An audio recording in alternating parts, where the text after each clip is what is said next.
Accents from Abroad, by W. Ross Rainey, Part 3. Our associate editor, W. Ross Rainey, in this number concludes the interesting and helpful account of his visit to the Holy Land. Journey to Jerusalem. Early Tuesday morning we left Tiberias to go up to Jerusalem. Wherever you are in Israel you always speak of going up to Jerusalem. On the way we saw such places as Cana of Galilee, Nazareth, the Tell of Dothan, where Joseph was sold into slavery by his brethren, Samaria, rich in biblical history, Shechem, Mounts Ebal and Gerizim, Jacob's well at Sychar, Shiloh, Bethel, Mizpah, Ramah, Gibeah, even a distant glimpse of the tiny secluded village where Sirhan was born, the young Arab who murdered Senator Robert F. Kennedy, and at last the Holy City. A visitor is not long in Israel but that he realizes it is a land of contrasts. One especially vivid memory of that morning serves as a choice case in point. Riding along toward Samaria, we watched Israeli fighter jets engaged in practice bombing.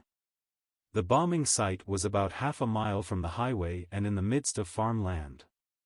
People were busy working in the fields much as their ancestors had done 2,000 years ago and paid absolutely no attention to the swooping jets and bursts of orange fire and dense black smoke from the bomb hits.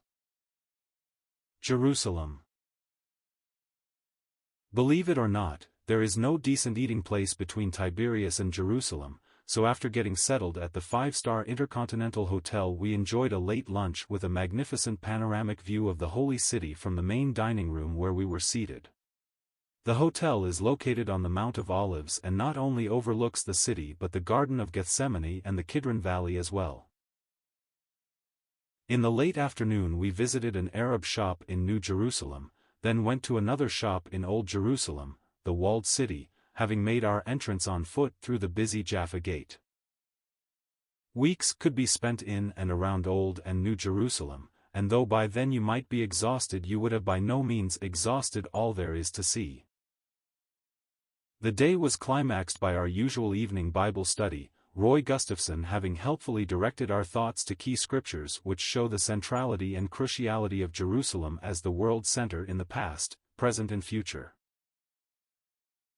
Wednesday morning we headed south out of New Jerusalem, past Rachel's tomb, the valley of Eshcol from which Moses' 12 spies brought fruit, and on to Hebron in the plains of Mamre, the place where God promised Abraham an heir and the land itself, Genesis 15 verses 1-18. Following a brief Bible reading at the Well of Abraham and a visit to a shop where souvenirs of Hebron glassware, and other items, could be purchased, we traveled over a remote road through the Judean hills toward the Herodium, site of palace and burial place of Herod the Great. En route we were able to visit a Bedouin tent and see firsthand how these desert nomads live. At this spot I was able to get a picture of the younger brother of the man who discovered the Dead Sea Scrolls. At another location we witnessed sheep washing just prior to their being shorn. From the vantage point of the Herodium we could see the location of the cave of Adullam, as well as Bethlehem. Passing by the shepherds' fields we visited Bethlehem, most of our time having been spent at the fortress-like Church of the Nativity, built over the traditional spot where Christ was born. That afternoon we visited the Hebrew University in the shrine of the book which, among other things, houses the famous Dead Sea Scrolls. Leaving the campus we had a quick look at the outside of the Knesset Parliament building and the Knesset menorah, a 7-branched candelabrum, a symbol of the State of Israel and a gift from the British Parliament. Returning to New Jerusalem we stopped to see a marvelous model of the city itself, the Judean hills forming a picturesque background. On a scale of 1 to 50 it showed us a Jerusalem as it was during the time of Christ. In our evening Bible study Roy Gustafson presented a splendid message on key prophecies regarding our Lord Jesus Christ, having traced his lineage and ultimate birthplace from the seed prophecy of Genesis 3 verse 15 to the city prophecy of Micah 5 verse 2. Thursday morning we walked through the Dung Gate to the remaining remnant of the western wall of Herod's temple, better known as the Wailing Wall. From there we went to the edge of the eastern wall which faces the Kidron Valley, Gethsemane, and the Mount of Olives. From the top of the wall we looked down on Absalom's pillar, the Bnei Hezer tombs, and the tomb of Zacharias. We then proceeded to the elaborate and colorful Dome of the Rock, also referred to erroneously as the Mosque of Omar, the Muslim temple built over Mount Moriah, see Genesis 22. Next on our agenda was the Via Dolorosa and a guided tour through the remain of the Antonia fortress built by Herod the Great in honor of his friend Mark Antony, and taken to be the traditional site of Christ's condemnation by Pontius Pilate. Before returning to our hotel we took time for a glimpse of the Pool of Bethesda, John 5 verses 1-9. In the afternoon we visited Gordon's Calvary and the Garden Tomb located north of the Damascus Gate outside the Old City. Here we were genuinely blessed through a stirring message given by a young Dutchman who is one of the caretakers in charge of the area. He knows and loves Jesus Christ, having been saved several years ago at a Billy Graham crusade meeting, and carries on a vital ministry in relation to the thousands who visit this popular site annually. Just below Gordon's Calvary is a bus terminal with the usual hubbub and honking characteristic of such a place. Midst the beautiful and meaningful setting of the Garden Tomb I found the noise of the outside world quite annoying, having been reminded afresh of the world's crass indifference to Christ, even at the very site of Calvary.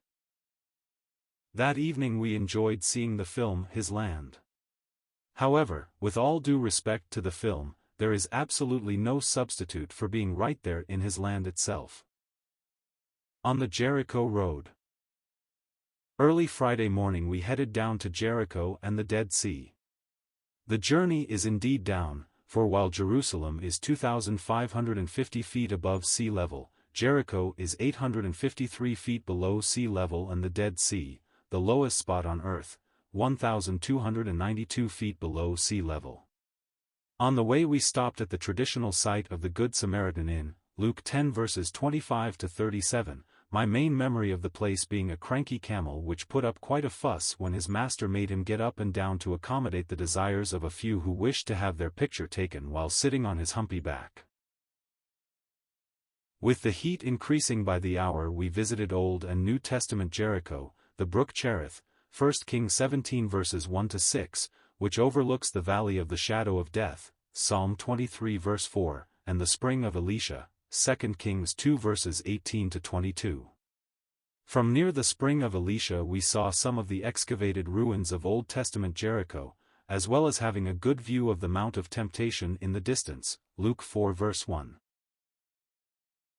Nearby is Qumran, a communal settlement of the Essenes, an ascetic and monastic brotherhood among the Jews from the 2nd century BC to the 2nd century AD who practiced a community of goods and rigorous discipline, and who for the most part shunned the company of women. As the Roman armies advanced, they hid their writings in caves, where they remained hidden until 1947. Way in the distance, on a rocky, rugged, steep mountainside, we could see the entrance of the cave in which the Dead Sea Scrolls were found, one of the most important finds of biblical archaeology.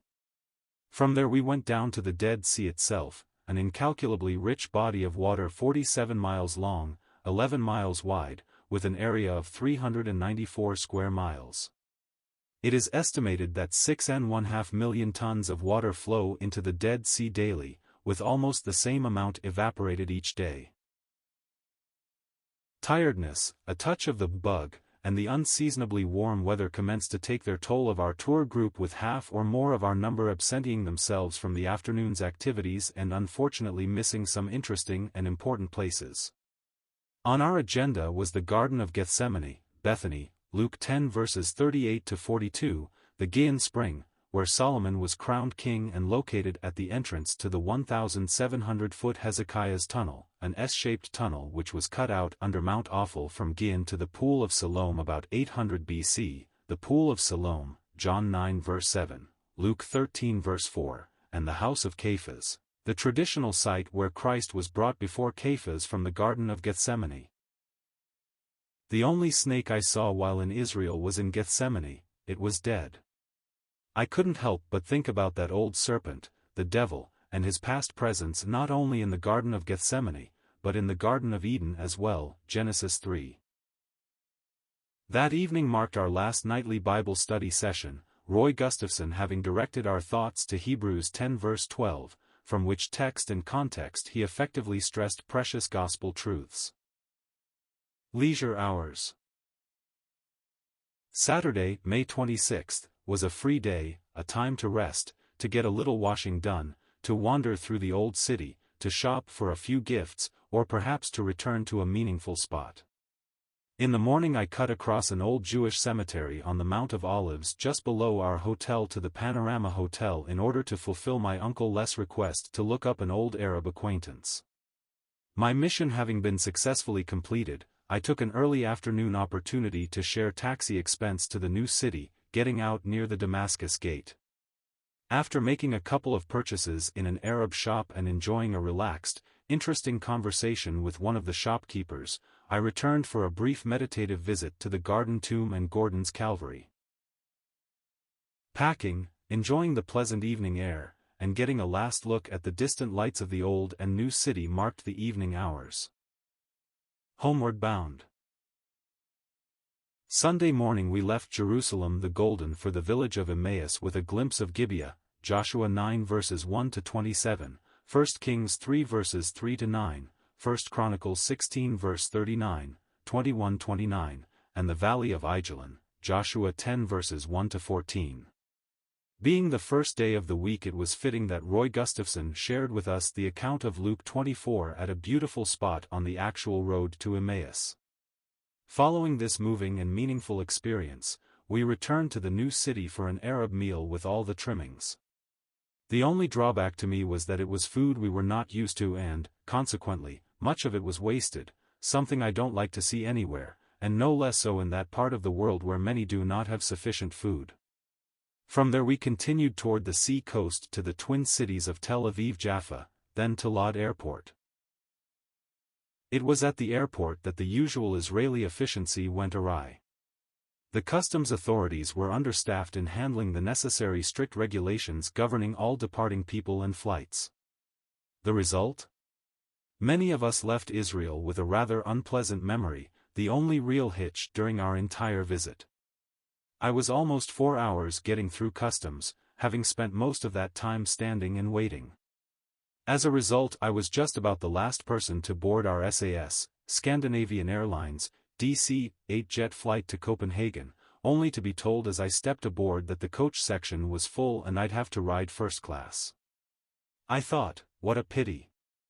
I'm entrance to the 1,700-foot Hezekiah's spirit revived, and for the first time in tens of thousands of miles air travel I enjoyed a lavish meal in first class with mini tablecloth, armchair comfort, foam rubber footrest, and the courteous efficient service of both a steward and stewardess. Our 4-hour flight took us over Rhodes, part of the west coast of Turkey, Thessalonica, Vienna, Prague, East Berlin, and finally into Copenhagen. The next morning there was only time for a brief visit to the famous Tivoli Gardens, then to the airport for our SAS flight to New York. Our late arrival into Kennedy Airport caused us to miss our Detroit connection, so it was not until 10 p.m. that we arrived back in the Motor City, the day having panned out to be the longest of my life, 29 hours. It was great to be safely home again, there's no place like it. Nevertheless, looking back over the entire trip, it had been in many ways the most meaningful 2 weeks of my life, and I was filled, as I am today, with a deep sense of gratitude to our Lord for the joy, privilege and blessing of visiting His land, and for all His goodness and mercy along the way. In closing, there are 2 words of advice I'd like to pass along. 1. If you plan to visit Israel, make sure you go with experienced leadership and the kind that will emphasize visits to biblical sites. 2. If at all possible, don't wait until the sometimes sickly 60s, the sagging 70s, or the aching 80s to make the trip. The tour I was on was advertised as a holiday in the Holy Land. To be sure, the trip was a fabulous change, but it was no holiday. All of us returned home weary, and some were just plain exhausted, so the younger you can go the better. Pray for the peace of Jerusalem, Psalms 122 verse 6. Shalom.